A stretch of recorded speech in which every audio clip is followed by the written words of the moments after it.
Time to beat down some scrubs in this chopper. What's up, guys? Back from a weekend-long camping trip. Tons of fun. So, it was fun for the right reasons. So, my throat's a bit sore. Excuse the voice if it's a little banged up. So if it sounds a little scratchy, you'll know it's the camping trip.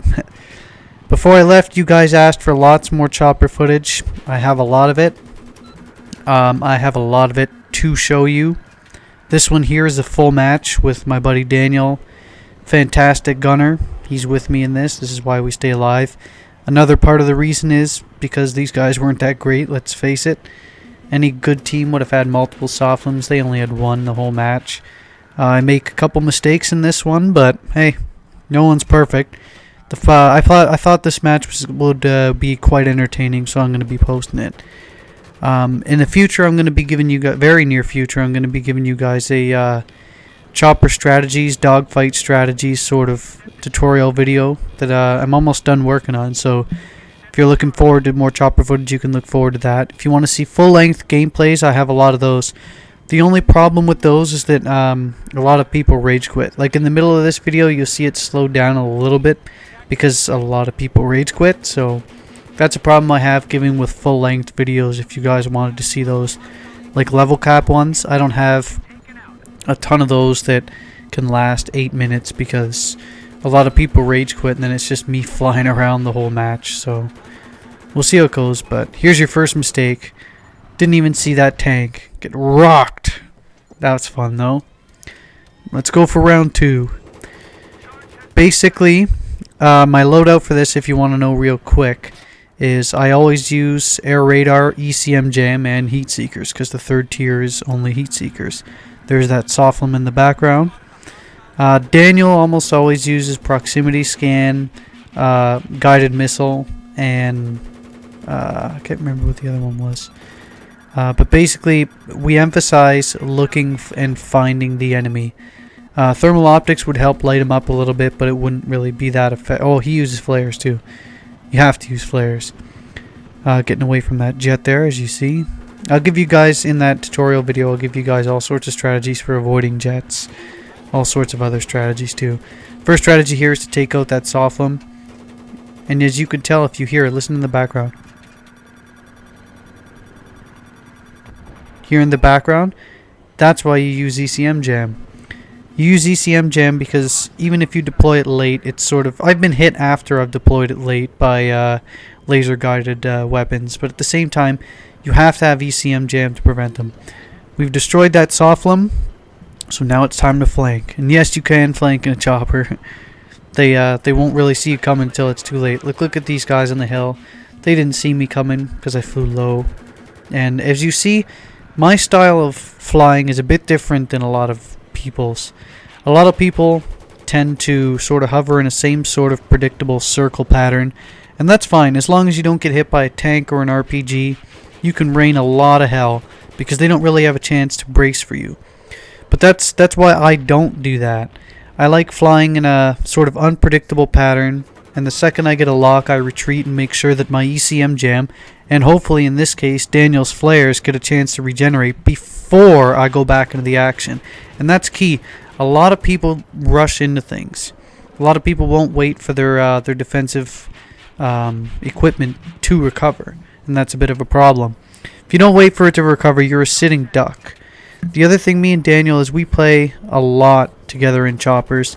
We have a good communication system for this. Every single time his proximity scan as the gunner will pick up people when I fly low, and at the same time I'm rapidly clicking spot as I'm going around.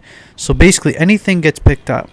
And as you notice there, I retreat because I'm getting shot at and I almost got disabled. Now look, this is what you're supposed to do. Wait for the auto regeneration to start regenerating energy on your chopper. We're both engineers, so what I could have done is landed it. We both could have repaired it, but heal up, wait for your auto regen, your ECM jam to recover, get back into the action, and once again, don't use a predictable form. Fly low, get away from there, because if I had stopped and paused, then they would have had a good attack angle for RPGs, and, well, you'll see later why I'm emphasizing all this. This is why you also have air radar. This jet pilot here wasn't that great.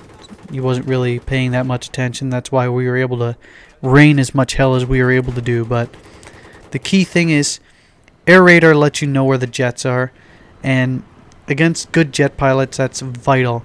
You have to know where the jet is at all times, and that's why I feel guided missile should take a backseat to air radar if you plan on staying in the chopper for a long period of time. This one here, of course, nothing unusual compared to my first chopper video. I'm gonna leave my one how to become an effective gunner tutorial for the chopper in the description in case you haven't seen that. If you're a new subscriber, it'll probably help you out a bit. A lot of it's logic, shouldn't really needed. It's not really, emphasizing anything you probably haven't heard of. It's just emphasizing strength, emphasizing strategies that you should probably be enforcing and using whenever you go out.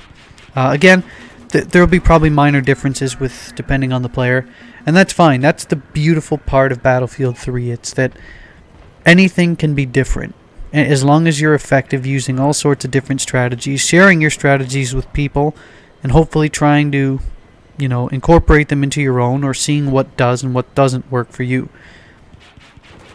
Basically here, to keep going with this, let's beat. What you do here is you just beat, nothing really rocket science, not rocket science or anything here, just beat down this building. Because if you don't actually, regularly destroy that BMCOM, a lot of guys just tend to sit in that MCOM, and then it becomes extremely difficult to get to.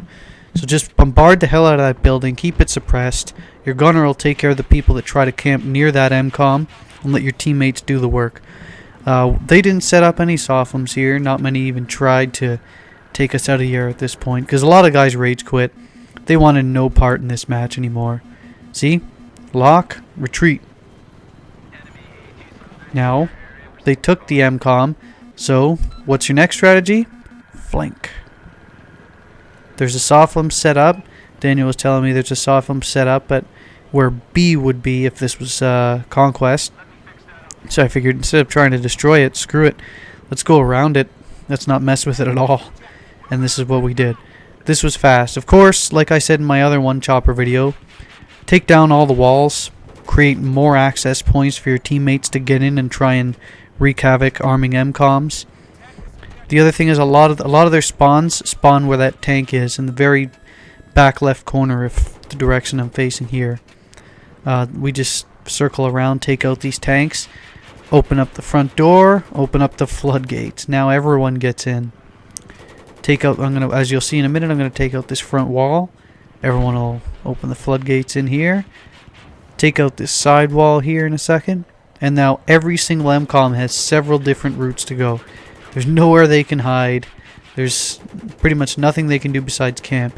And look at this. I'm just going to sit outside, blow up everything. Anyway, hope you enjoyed this. If you want to see more full-length videos, I'm going to post that. I can post those, but they probably won't be as good as this one because a lot of guys rage quit, so it's me just flying around for a while. But I can post those. Keep in touch for the next tutorial that I'll be putting up, and here, this is what happens when you get cocky.